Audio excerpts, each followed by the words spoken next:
ओम नमो भगवते वासुदेवाय नमः है। आप सभी का स्वागत है आपके अपने एस्ट्रो टीवी यूट्यूब चैनल पर।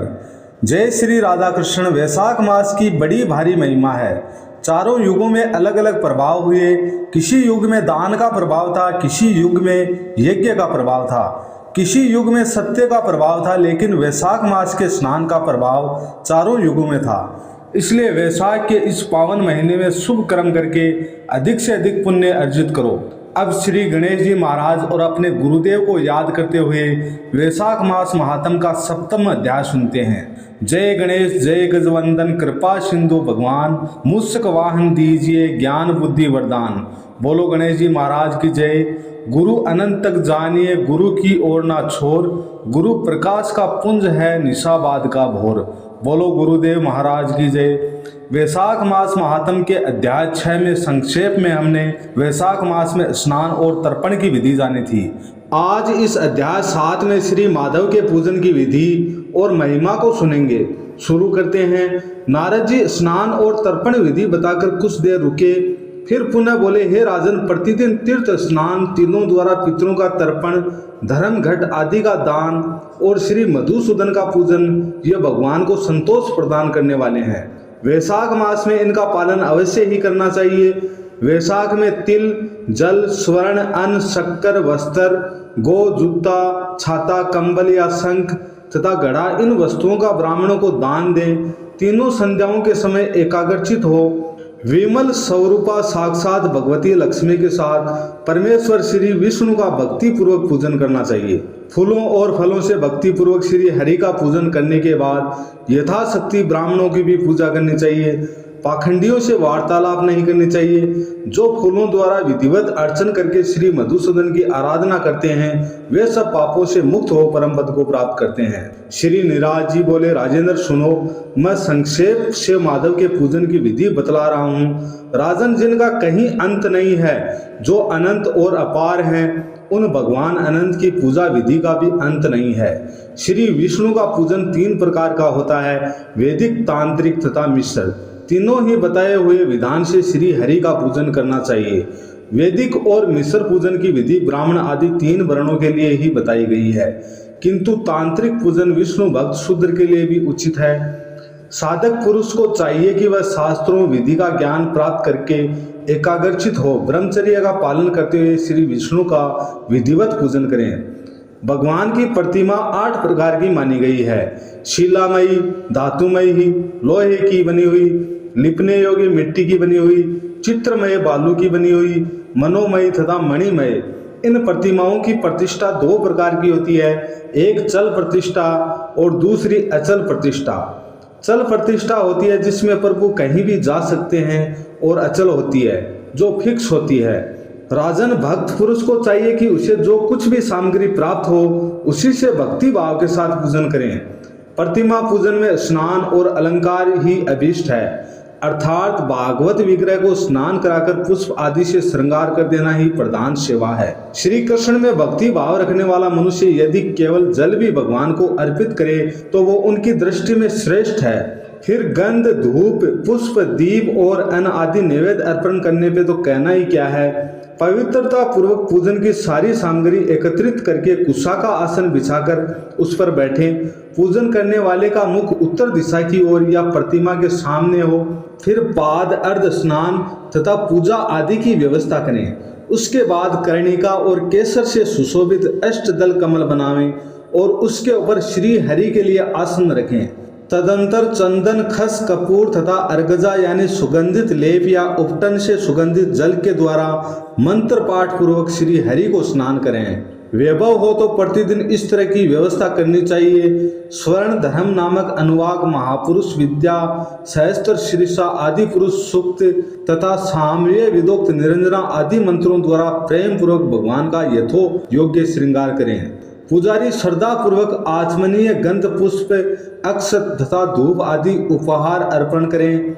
उसके बाद गुड़, खीर, घी, पूरी, मालपुआ, लड्डू, दूध और दही आदि नाना प्रकार के नैवेद्य अर्पित करें। पर्व के अवसरों पर सुगंधित लेप या उपटन लगाना, दर्पण दिखाना, दंत धावन कराना, अभिषेक कराना, अन्न आदि के बने हुए पदार्थों का भोग लगाना, कीर्तन करते हुए नृत्य करना, और गीत गान आदि सेवाएं भी करनी चाहिए। संभव हो तो प्रतिदिन ऐसी ही व्यवस्था रखनी चाहिए। पूजन के बाद इस प्रकार ध्यान करें, भगवान श्री विष्णु का श्री विग्रह श्याम वर्ण और तपाए हुए स्वर्ण के समान तेजस्वी है।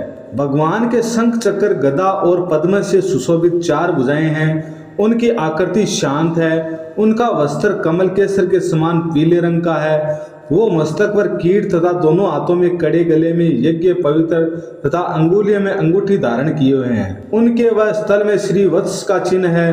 कौस्तुभ मणि उनकी शोभा बढ़ाते हैं तथा वह वनमाला धारण किए हुए हैं। इस प्रकार ध्यान करते हुए पूजन समाप्त करके घी में डुबोई हुई समाधियों तथा हविष्य द्वारा अग्नि में हवन करें। तदंतर पुनः भगवान का पूजन करके उन्हें प्रणाम करें और पार्षदों को निवेद अर्पण करें।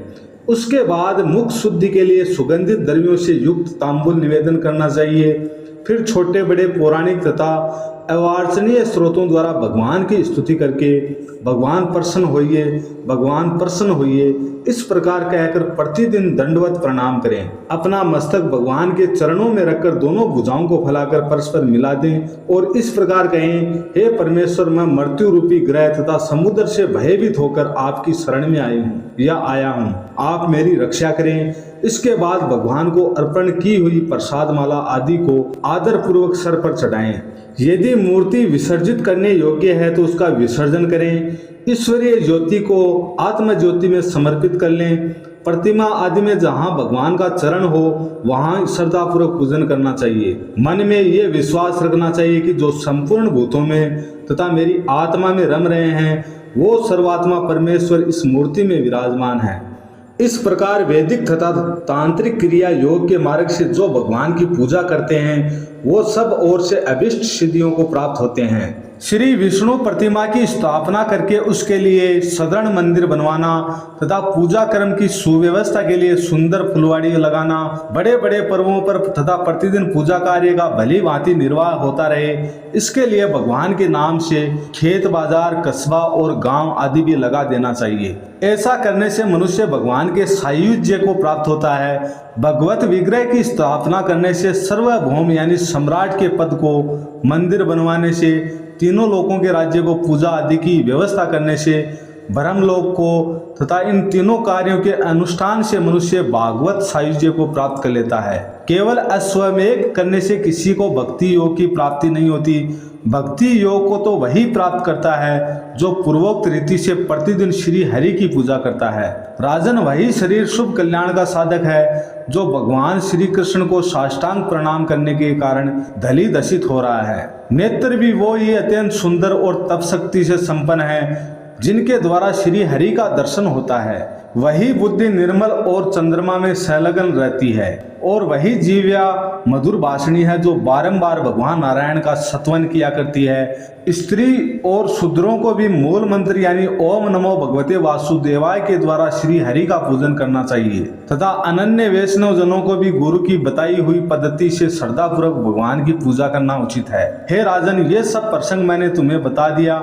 श्री माधव का पूजन परम पावन है। विशेषता वैशाख मास में तुम इस प्रकार पूजन अवश्य करो। इसके बाद सूत जी कहते हैं, हे महर्षि गणों, इस प्रकार पत्नी सहित मंत्र वेगता महाराज अम्बरीश को उपदेश दे। उनसे पूजित हो विदा लेकर देव ऋषि नारद जी वैशाख मास में गंगा स्नान के लिए चल पड़े। लोक में जिनका पावन सुयश फला हुआ था उन राजा अम्बरीश ने भी मुनि की बताई हुई वैशाख मास की विधि का पुण्य बुद्धि से पत्नी सहित पालन किया। वैशाख मास महत्तम अध्याय 7 संपूर्ण कल अध्याय 8 में आगे की कथा में सुनेंगे। इस अध्याय में नारद मुनि ने स्पष्ट बताया है कि भगवान को भक्त का भाव चाहिए। जल से स्नान कराने से भी वह बहुत प्रसन्न हो जाते हैं। इसलिए बिना कोई परेशानी लिए, बिना कोई टेंशन लिए, बिना मन में कोई भाव लिए अपनी सामर्थ्य के अनुसार भक्ति पूजा प्रेम करते रहो। इस अध्याय में यह भी स्पष्ट किया गया है कि स्त्री और शूद्रों को भी मूल मंत्र यानी ओम नमो भगवते वासुदेवाय के द्वारा श्री हरि का पूजन करना चाहिए। देखो, सब तरफ से प्रेरणा मिल रही है। ठाकुर जी की कृपा भी आप पर हो। जो आप ये कथा सुन पा रहे हो,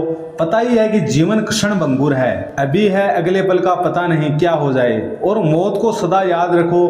और अपने अनमोल जीवन को व्यर्थ मत जाने दो। पृथ्वी लोक को दुखालय या मृत्यु लोक भी कहते हैं। यहाँ से मुक्ति पाने का सिर्फ एक ही सरल उपाय है, अधिक से अधिक नाम जाप करो। कलयुग केवल नाम आधारा, सिर्फ नाम जाप करने से कृष्ण भक्ति, शक्ति, मुक्ति, प्रेम सब पाया जा सकता है। इसलिए प्रेम से, मन से, भाव से हर समय, हर पल, हर सांस के साथ जपते करते रहो, हरे कृष्ण कृष्ण कृष्ण हरे हरे, हरे राम राम राम हरे हरे। तो आप सभी भक्तों से निवेदन है, इस वीडियो को ज्यादा से ज्यादा शेयर करें। वैशाख मास का प्रभाव सबको बताएं, अपने शास्त्रों का ज्यादा से ज्यादा प्रचार करें, ये भी एक सेवा है। आप सभी से निवेदन है, चैनल पर नए हैं तो चैनल को सब्सक्राइब करें, वीडियो को ज्यादा से ज्यादा लाइक करें। ओम नमो भगवते वासुदेवाय नमः।